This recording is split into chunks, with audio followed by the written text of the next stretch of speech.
You're going through boxes from a move you keep putting off finishing. Garage, mostly. Things nobody's opened in years. There's a garment bag near the bottom. Zipper stiff with dust. You already know what's inside before you open it. The surprising part isn't that you kept it. It's not even that you never wore it. It's the one sentence you never let yourself say out loud. Not that night, and not for years after. I'll tell you what that sentence was. But first, you need to know what happened the night before the wedding that never was. I'm Clara, and this is a closure session. Let's begin. There's a moment she still thinks about, from long after that night. Not the wedding that didn't happen.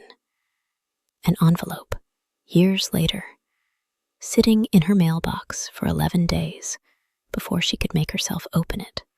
I'll get to that. But first, you should know how the leaving started. Quietly, in a kitchen. The night before everything was supposed to change. She was 26. Engaged for a year and a half. A wedding 11 hours away, in a hall already decorated. Chairs already set. A dress already hanging in a garment bag, exactly like the one you just found. She loved him. That part was true. And it stayed true for a long time after. Which is part of why this story is hard to tell simply. But that night, standing in the kitchen in her socks, she looked at the seating chart on the counter. 140 names. Half of them people she'd have to explain herself to for the rest of her life. And felt something she hadn't let herself feel in 18 months. Relief at the thought of it not happening. Not relief that he wasn't right for her.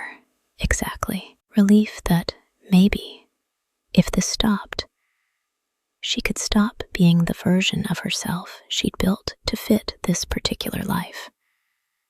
The version that said yes to venues she didn't love. Yes to a career path his family approved of. Yes to 100 small shapes she'd folded herself into so smoothly that nobody, including her, had noticed she'd stopped choosing any of it. She didn't know how to say that. Not to him, not to her own parents, not even fully to herself yet. So she said something smaller instead. Do you know what she told him, standing in that kitchen? Not the truth. Something closer to a symptom of it. I don't think I can do this. He asked what this meant. The wedding? The venue? Tomorrow? She said, I don't know. Which was true. And which was also the first and only time in the entire relationship that she let a sentence come out of her unfinished, unpolished, undecided.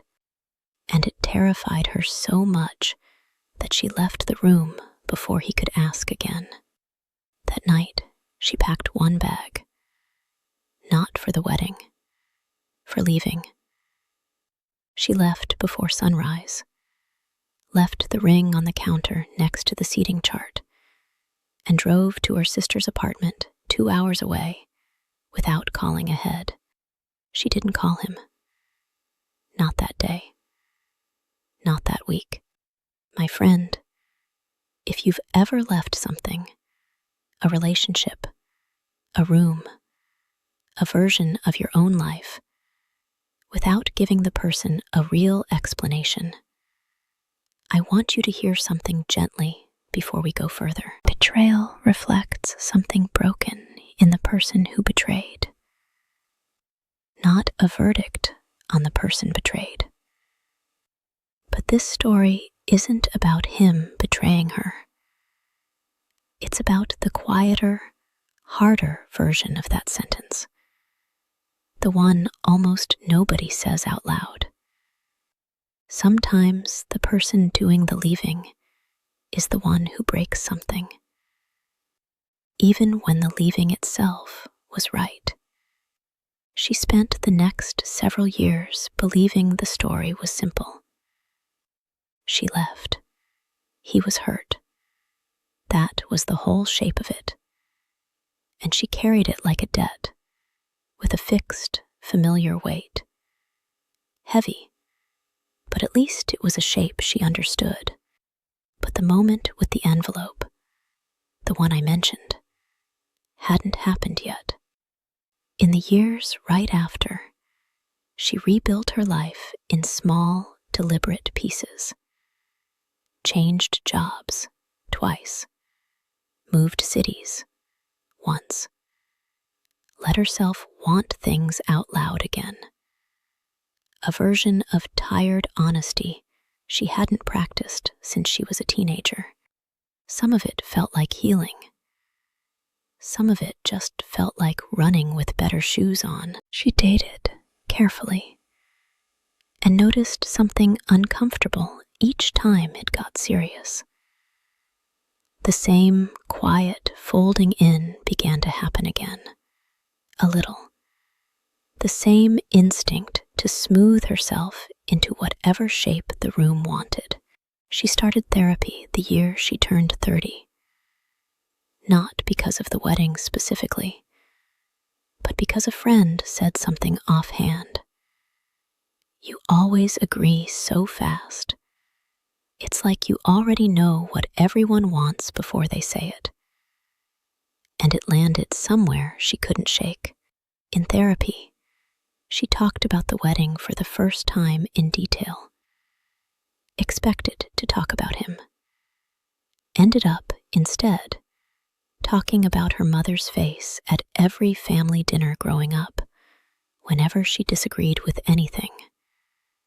And how quickly, even as a child, she'd learned that agreement was the fastest way back to being loved out loud, instead of just tolerated. You know what she realized, slowly, over months? The wedding wasn't really about him at all. He had simply been the most recent, largest shape she tried to fold herself into. Leaving him hadn't been about escaping a bad relationship. It had been the first time in her adult life she'd chosen herself over the shape everyone expected. And she'd done it so clumsily, so without warning, because she had genuinely never practiced doing it any other way. The version of you that trusted them wasn't naive. She was just someone who hadn't been shown yet what she now knows. I'd add something to that tonight, gently. The version of you that left the way you left, however messy, wasn't cruel. She was just someone doing something for the first time, with no practice and no map. That understanding helped. But it didn't touch the guilt completely. Because understanding why she left wasn't the same as forgiving how she left. The silence, the unreturned calls, a man standing in an empty kitchen with a ring on the counter, and no explanation beyond 4 unfinished words. Here's the part I want you to sit with for a moment, because it's easy to miss. You'd assume, hearing this story so far, that the guilt she carried all those years was about leaving him. It wasn't. The guilt was about the 4 words, about choosing a small, true sentence over the larger true one, because the larger one was harder to say and might have made her look unkind in the retelling. I don't love the life I'm building, not just the man in it. So she let him fill in his own explanation instead, and let it be about him, because that felt survivable, and the truth didn't. She had let him carry a story that wasn't fully accurate, because it was easier than handing him the accurate one. That's what she couldn't forgive herself for, not the leaving. The quiet, convenient dishonesty of the leaving. Then, 7 years after that kitchen, an envelope arrived. Handwritten address.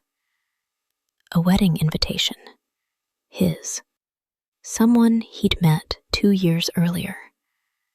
A name she didn't recognize. A date 3 months out. She left it on the counter for 11 days. Didn't throw it away. Didn't open it either. Just let it sit there, the way you let a question sit before you're ready to actually look at it. On the 12th day, she opened it. Inside, tucked behind the invitation card, was a small, folded note in handwriting she still recognized instantly, even after 7 years. I don't know if you'll come. I'm not sure I'd want you to, honestly. It might be strange for both of us. But I wanted you to have this anyway. I hope wherever you landed, it's somewhere that actually fits. That was all. No accusation. No leftover anger she could brace against. Just a short, plain, generous sentence from someone who had clearly done his own version of the same work she had. This was the moment. The one from the very beginning. The one I promised I'd tell you. She sat with that note for a long time. And the sentence that finally surfaced wasn't relief. And it wasn't sadness either. It was something closer to recognition. He built something that fits him, and so did I. And the version of me that left that kitchen, badly, clumsily, silently, unfairly, was also the version of me who made both of those things possible. She thought, too, about what he might have felt in the months after. Not because she assumed she knew, but because the note made her wonder for the first time in years. Maybe confusion. Maybe a private relief of his own, once the shock wore off, at not marrying someone who was already halfway folded into leaving. People rarely tell you the parts of an ending that quietly helped them too. Healing from betrayal isn't about forgiving them. It's about no longer needing them to understand what they did. Tonight, I want to turn that sentence slightly, because this story asked for it differently. Sometimes healing isn't about them forgiving you. It's about no longer needing their forgiveness to grant your own. She never wrote back. Some closures don't need a reply to be complete. They just need one honest sentence to land, finally, in the right hands. Even 7 years late. My friend, maybe your version of this isn't a wedding. Maybe it's a friendship you ended by slowly disappearing instead of saying the harder, true thing. A job you left with a vague excuse instead of an honest one. A person you loved imperfectly and left imperfectly and have been quietly serving a sentence for ever since. You are allowed to still be angry. At yourself, even.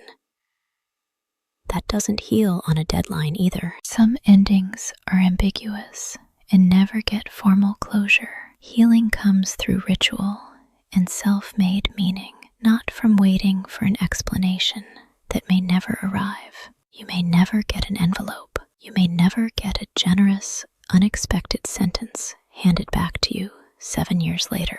Most people don't. This story isn't a promise that you will, but you don't need one to begin forgiving yourself. You don't need permission to let this go. You've already survived the hardest part. You're just deciding when to stop carrying it. The hardest part, for her, and maybe for you too, was never the leaving. It was living in the unfinished sentence afterward, letting it define the whole shape of who you were allowed to become next. She kept the dress in the end, not out of sentimentality for him, out of something closer to respect for the woman who wore it that one night.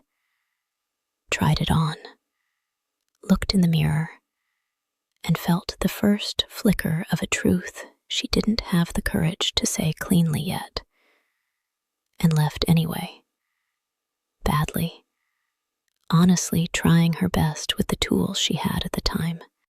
What broke wasn't you. It was your trust in someone who was never careful with it. Tonight, let that sentence include the version of trust you broke in yourself. However long ago, however clumsily you tried to fix it, you were doing the best you knew how to do, with the practice you'd had, which, for most of us, the first time, is none at all.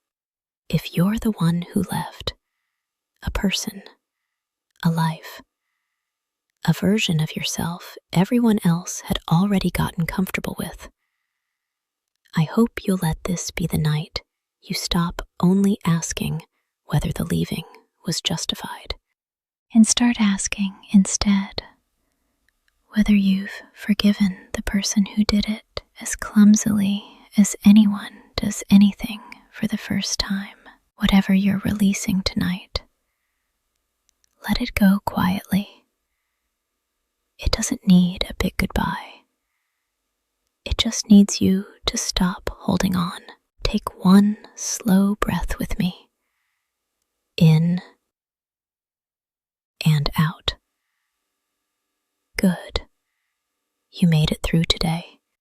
And whatever unfinished sentence you're still carrying, the one you never got to say cleanly, to someone else or to yourself, I hope you let it rest a little tonight.